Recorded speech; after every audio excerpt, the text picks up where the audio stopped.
네, 지난번에는 자가포식이 어떤 건지 알아봤는데 이어서 어떻게 하면 자가포식이 활성화를 할 수 있는지 알아보겠습니다. 네, 그러면 지난번에 자가포식에 대해서 얘기를 해 주셨는데요. 그럼 조금 더 쉽게 설명할 수 있을까요? 네, 다시 한번 설명을 드리겠습니다. 어, 우리 인체의 균형의 관점에서 사실 자가포식하고 또 다른 어파프토시스라는 세포 스스로 이제 죽는 세포 사멸이라는 게 두 가지가 있는데요. 이제 세포를 자동차에 비유하면 세포 사멸은 이제 폐차하는 거라고 생각하시면 되고, 자가포식은 부분적으로 우리가 이제 차를 유지 운영하기 위해서 수리하고 교환하는 활동이라고 볼 수 있습니다.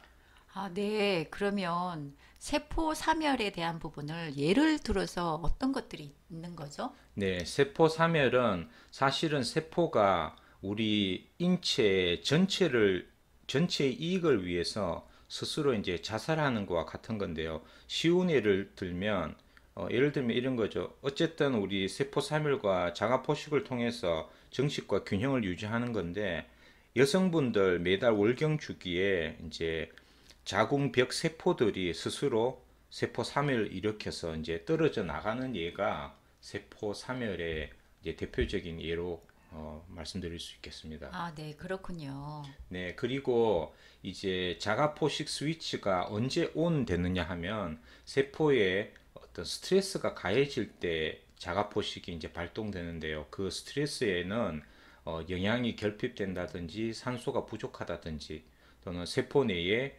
미토콘드리아 같은 소기관이 손상당한다든지, 그리고 어떨 때는 병원균 침입 같은 경우 이런 스트레스가 있을 경우에 자가포식 스위치가 온됩니다. 그러나 일정 이상의 스트레스가 가해져 버리면 자가포식이 아니라 세포가 사멸하는 세포 사멸 스위치가 온이 되는 거죠. 아, 네.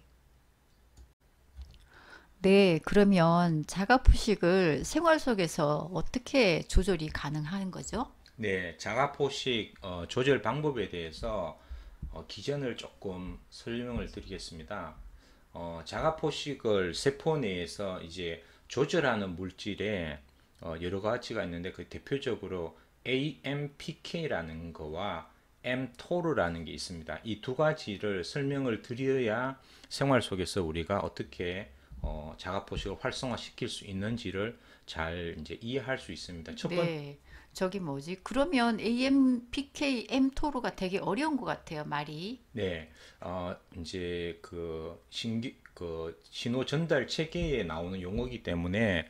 조금 어렵게 느껴질 수는 있습니다. 네. 그래서 가볍게 들어주시면 네. 좋겠어요. 네. 자, AMPK라는 건 세포 내의 하나의 에너지 센스라고 생각하시면 됩니다. 그래서 세포가 에너지가 이제 고갈됐을 때, 에너지가 소모됐을 때, 자가 포식을 활성화를 시켜주는 어떤 신호 체계의 그 하나의 효소라고 이렇게 보시면 되고요. 네. 그 다음에 두 번째, 되게 이제 용어가 낯선 용어일 수 있는데 mTOR라고 이제 읽습니다. 그래서 글자 그대로 보면 항생제 라파마이신의 표적이라는 뜻입니다. 네. 그런데 이제 이게 어떻게 작동되냐 하면, 이제 세포에 에너지가 이제 많은 경우 있죠. 영양이 네. 풍부하거나 네네네. 이제 포도당 탄수화물 섭취가 많아가서 인슐린이 높은 경우, 이럴 때는 세포에서 이 mTOR를 통해서 성장할 때구나라고 이제 인식을 하는 거예요.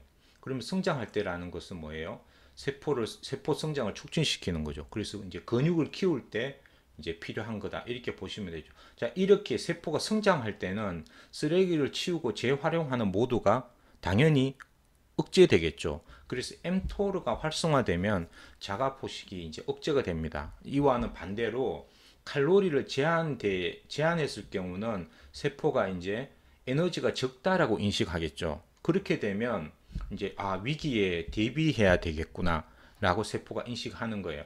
그래서 이때는 mTOR가 억제될 때는 오히려 자가 포식이 이제 촉진되는 그런 이제 자가 포식을 조절하는 두 가지의 물질이 있다. 이렇게 생각하시면 되고요. 요 아래 그림이 조금 복잡하게 되어 있는데 여기 출처를 보시고 혹시 관심 있으신 분은 한번 찾아서 읽어보시면 요 AMPK와 mTOR가 어떻게 자가포식을 조절하는지에 대한 설명이 있으니까 참고로 제가 넣어 두었습니다. 네. 네, 그러면 자가 포식을 조절하는 물질이 있다는 걸 조금 이해는 했어요. 근데 자가 포식을 활성화하는 구체적인 방법이 있는지 알려주세요. 네, 오늘의 사실 이제 핵심 부분이죠. 본론을 제가 설명드리도록 하겠습니다. 어,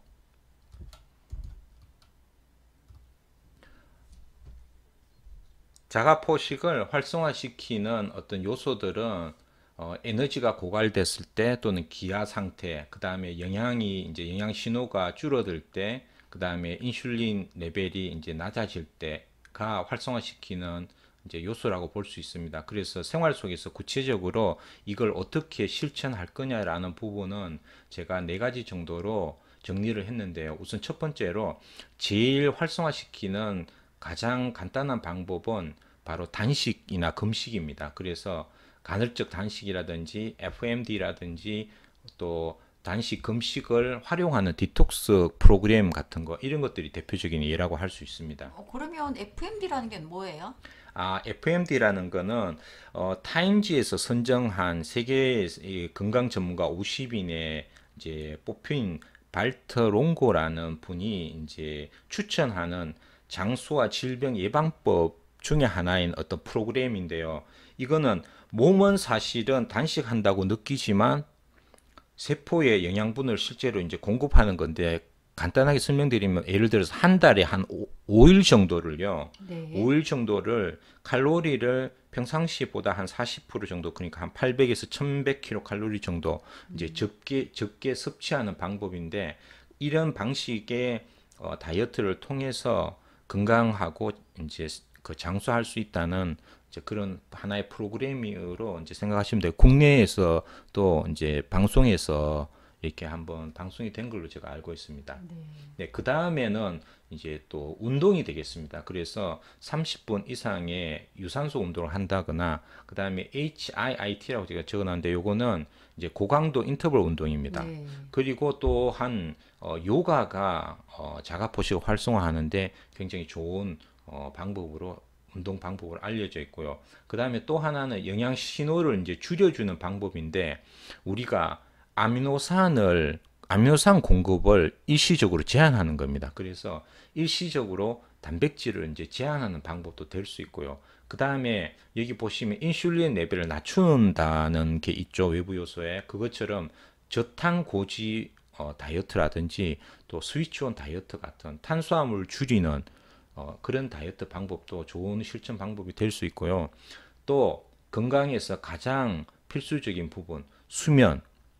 충분한 수면을 확보하면 그 시간에 인슐린 레벨도 낮아지고 또 영양 신호도 줄어들고 이렇기 때문에 자연스럽게 우리가 자는 동안에 우리 세포가 쓰레기를 치우고 청소하고 필요한 재활용하는 그런 방법들이 자가포식이 활성화가 될 수 있겠습니다.